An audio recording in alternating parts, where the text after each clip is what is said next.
This is our lecture number 40, that is starting from question number 1 and ending on question number 12. अब यहाँ पे हमने क्या करना है, क्वेश्चन नंबर 10 है हमारे पास. Rahim paid his servant ₹750 for 1 week and 3 days. उसने 1 वीक और 3 डेज़ के लिए पे किया है 750 अपने सर्वेंट को. वट अमाउंट विल ही पे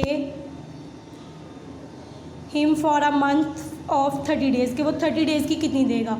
तो जाहिर है कि अगर उसने 1 वीक की 750 है तो 30 वीक्स की जो है वो 750 से ज़्यादा ही देगा. तो दोनों क्वांटिटीज़ आपकी इंक्रीज़ हो रही हैं, तो ये भी डायरेक्ट रिलेशन है. तो ये मैंने आपको पिछले प्रीवियस लेक्चर्स में भी जो डायरेक्ट वाला क्वेश्चन है वो मैंने करवाया हुआ है. अब यहाँ पे नेक्स्ट जो है ना वो इन्वर्स का है, तो ये मैं यहाँ पे आपको एक इन्वर्स का करवा देती हूँ. Question number 11. अब मशीन्स, ये जो क्वेश्चन नंबर 10 है ना, ये आपके बिल्कुल प्रीवियस क्वेश्चन की तरह उनको आपने वैसे ही सॉल्व कर लेना है. क्वेश्चन नंबर 11 है, अ machine starts working in 45 minutes. एक मशीन जो स्टार्ट होती है वर्क करना वो 45 मिनट्स में एट टेम्परेचर ऑफ 60 डिग्री. तो उसका टेम्परेचर कितना हो जाता है 45 मिनट्स में 60. तो नेक्स्ट है, how much time is required to work it at the temperature of 75, कि 75 डिग्री सेल्सियस पे इसका जो टेम्परेचर है ना 75 टेम्परेचर पे इसका जो टाइम है वो कितना होगा इसको गर्म होने में, यानी इसको स्टार्ट होने में. तो यहाँ पे टाइम की बात हो रही है, मिनट की बात हो रही है, और दूसरी किसकी बात हो रही है, टेम्परेचर की. तो आपने बिल्कुल प्रीवियस क्वेश्चन में जैसे राइट करते थे सोल्यूशन में, तो यहाँ पे आपने मिनट्स और टेम्परेचर राइट कर लेना है. अब यहाँ पे 45 मिनट्स हमें दिए हुए हैं कि 45 मिनट्स में उसका टेम्परेचर कितना हो जाता है 60 डिग्री सेल्सियस, और 75 डिग्री सेल्सियस जो है ना वो कितने मिनट्स में होगा.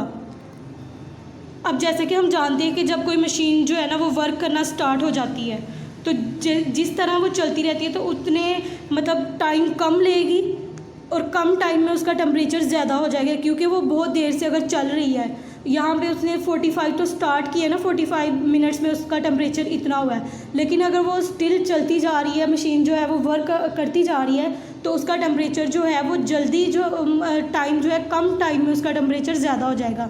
यानी यहाँ पे टेम्परेचर ज़्यादा है और टाइम कम है. तो टाइम हमारे पास यहाँ पे एक्स है जिसको फाइंड करना है. अब टेम्परेचर ज़्यादा है और टाइम कम है, तो ये कौन सा रिलेशन है, इन्वर्स रिलेशन. तो इन्वर्स में मैंने आपको बताया था कि एरो हमने स्टार्ट करना है सिर्फ एक्स से ऊपर की तरफ, और अगर इन्वर्स है तो दूसरा जो एरो होगा ना वो आपका इन्वर्ट हो जाएगा. अब इसको हम लोग लिख लेते हैं रेशो फॉर्म में. एक्स टेल हमारी एक्स है और हेड पे क्या है 45 इज इक्वल टू, यहाँ पे हमारी टेल पे क्या है 60 और हेड पे क्या है 75. अब यहाँ पे ये जो 45 है हमने एक्स की वैल्यू फाइंड करनी है. 45 इधर डिवाइड हो रहा है तो इधर आके क्या हो जाएगा multiply. X is equal to 60 over 75 multiply by 45. अब इसको हम लोग क्या करेंगे, कटिंग कर सकते हैं हम लोग. यहाँ पे कटिंग करनी है ना अब हमने यहाँ पे, तो क्या करेंगे हम लोग 45 और 75 देखते हैं कि ये किसके टेबल में आ रहे हैं. तो ये कॉमन टेबल है जो एक 15 का, 15 3s are 45 and 15 5s are 75. अब हम लोग यहाँ पे 5 और 60 की भी कटिंग कर सकते हैं. 5 1 इज़ 5 और यहाँ पे भी क्या करेंगे 5 1 इज़ 5 और यहाँ पे कैरी देंगे तो 5 2s आर 10. यानी x इज़ इक्वल टू क्या आ गया हमारे पास 12 मल्टीप्लाई बाय 3. अब 12 का टेबल पढ़ें 3 तक, तो 12 3s आर 36. तो यानी 36 मिनट्स में इसका टेम्परेचर जो है वो 75 तक रेज़ कर जाएगा. बिल्कुल इसी तरह आपने क्वेश्चन नंबर 10 और 12 को अपनी नोटबुक्स के ऊपर सॉल्व कर लेना है.